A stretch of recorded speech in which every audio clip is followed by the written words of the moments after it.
আমরা গতকাল সবাই দেখলাম কিভাবে একটা নতুন তৃণমূল জন্ম নিল।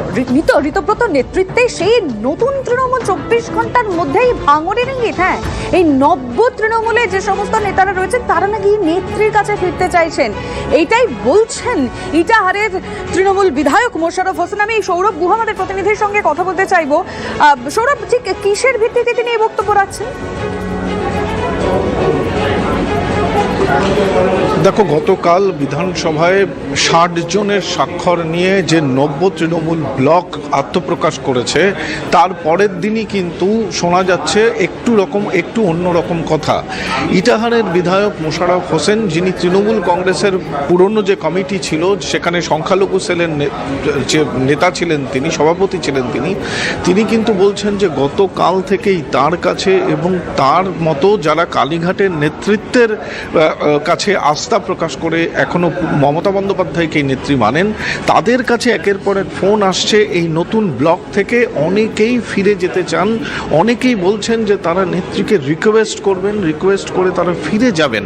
একই সঙ্গে তারা মোশাররফ যেটা জানাচ্ছেন যে তারা আরও দাবি করেছেন যে তারা নেত্রীকে বলবেন যে তারা অভিষেক বন্দ্যোপাধ্যায়ের নেতৃত্ব মানছেন না।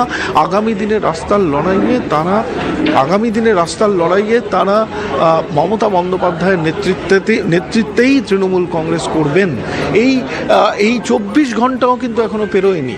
আগামীকাল এই সময়ে তারও কিছু বেশি বিকেলের দিকে কিন্তু আত্মপ্রকাশ করেছিল এই নব তৃণমূল ব্লক বিধানসভায়। তার 24 ঘন্টা পেরোয়নি, তার মধ্যেই কিন্তু ইটাহারের বিধায়ক, যিনি মমতাপন্থী তৃণমূল নেতা, তিনি কিন্তু দাবি করছেন যে অনেকেই ফোন করছেন, অনেকেই তার কাছে এবং তার মতো মমতাপন্থী তৃণমূল নেতাদের কাছে ফোন করছেন যে তারা ফিরে যেতে চান কালীঘাট নেতৃত্বের কাছে।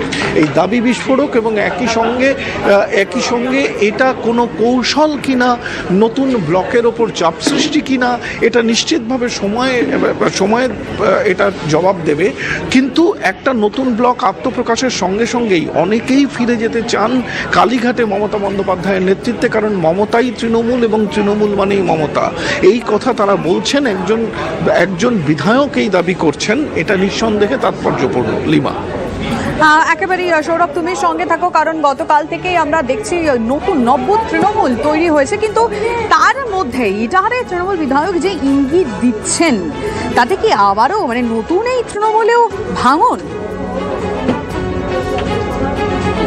আর যাকে নিয়ে এত কথা, তৃণমূল বিধায়ক মোশাররফ হোসেন কি বলেছেন আপনাদের শোনাবো।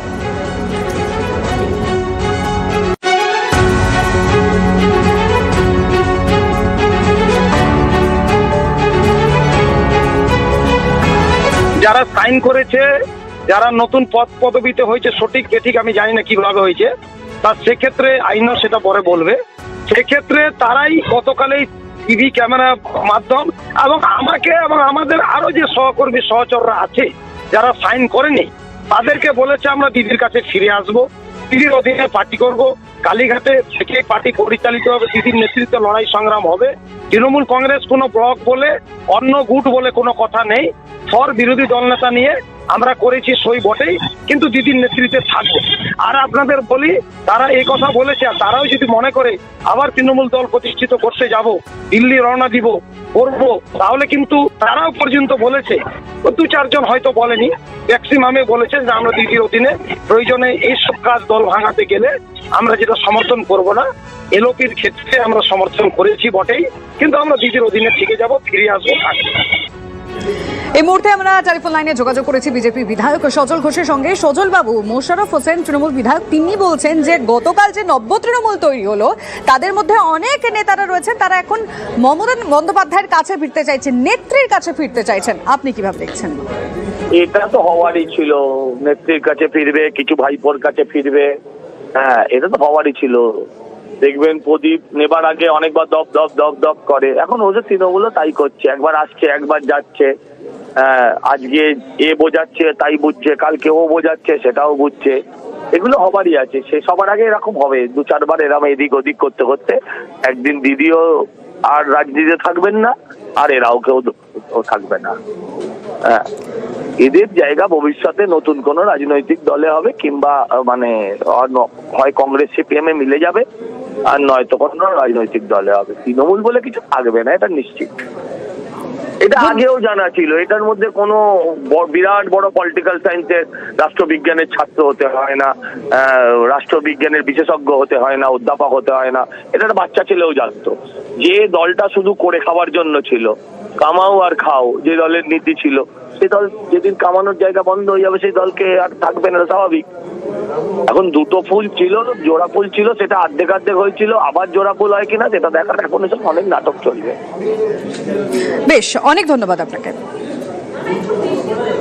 আমরা আরো একবার আপনাদেরকে শোনাবো তৃণমূল বিধায়ক